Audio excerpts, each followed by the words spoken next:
Hey folks, I'm attorney Roger P. Foley, and I'm driving from Port St. Lucie to my office in West Palm, and I decided to do something different today as I'm driving. I just randomly looked up an arrest search, and I randomly picked an individual,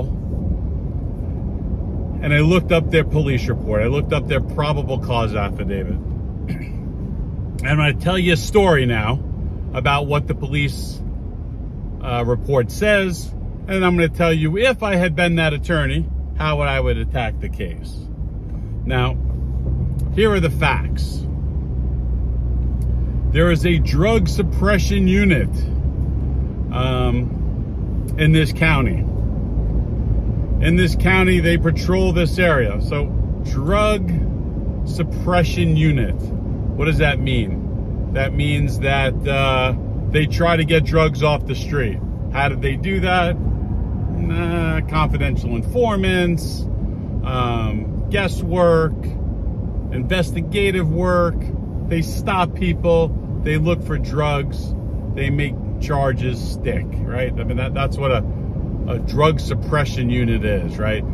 This police report says that they were in a high crime area where there's prostitution, where there's known drug sales. That's nice. What if Roger P. Foley happened to walk down that street? Does that mean that I'm engaging in purchasing or selling of drugs or prostitution? Could I not just be at the gas station? So they're in this bad neighborhood, high crime area, right? And a vehicle pulls into a racetrack parking lot. And it pulls into one spot and then backs up into another spot. I don't really see anything illegal about that, but that's what the police report says, right? There are two individuals in the vehicle. They exit the vehicle and they are talking, probably figuring out who's buying gas, what snacks they're getting inside, whatever. Who knows what they're doing? Nothing illegal. The police report says that the person's driver's license is suspended. So, how do they know that? They happen to be in the parking lot. They see the car pull in. It backs into a parking spot. Okay. But they start with, he's got a suspended license. And agents, police officers, make contact.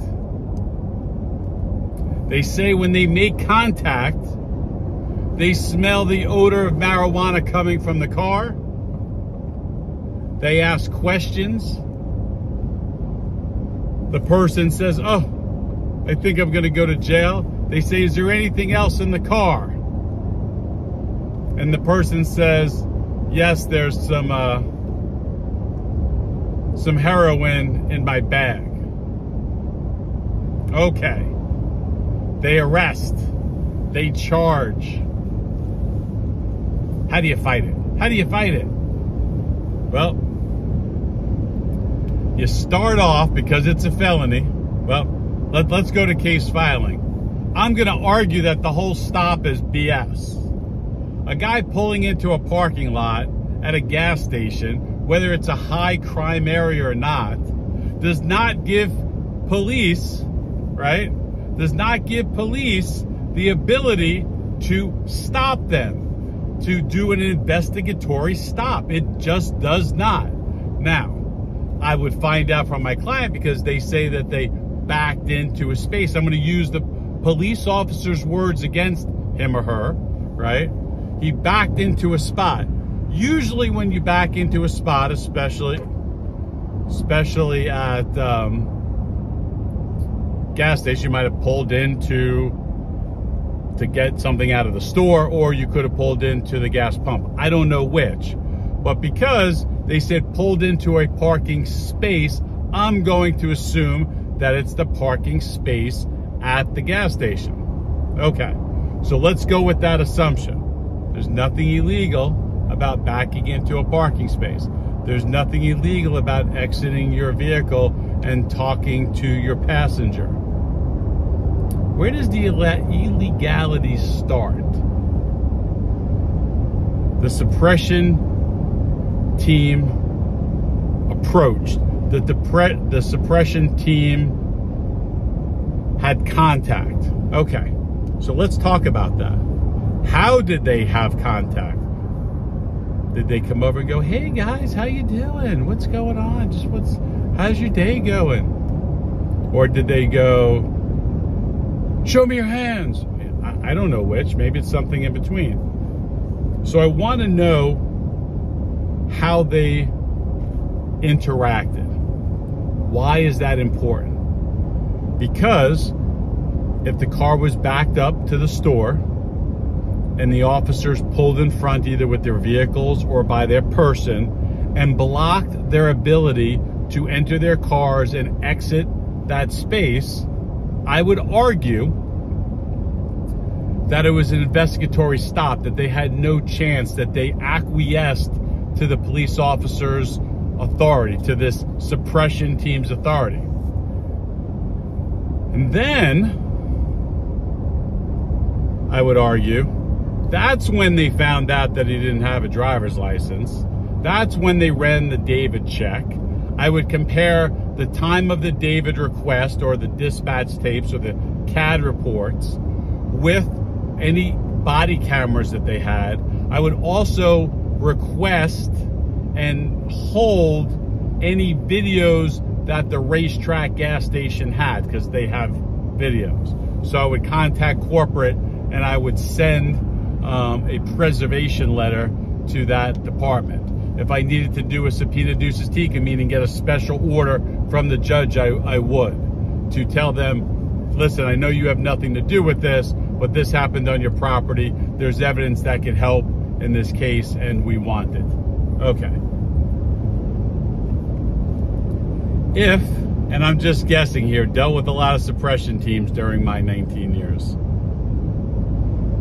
They aggressively approached. I'm going to say that they blocked their manner of egress, to leave, to exit. They prevented them from getting into their vehicle. And when they did that prior to smelling the odor of marijuana. They may have eventually got there, but they probably jumped the gun. So I would file a motion to suppress the stop of the vehicle. There's nothing in the police report that says that they have a confidential informant. There's nothing in the police report that says that they have a warrant. There's nothing in the police report that says that they witnessed a civil infraction, a traffic infraction. Backing into a parking space from one space to another, I don't think cuts it. So how did they approach? Now, that's how I would attack it. I mean, that's it. Questions, concerns, tell me. Just a new thought. Taking random police reports in random counties and telling you how a criminal defense attorney would attack the facts of that case. Anyway, let me know what you think. See ya.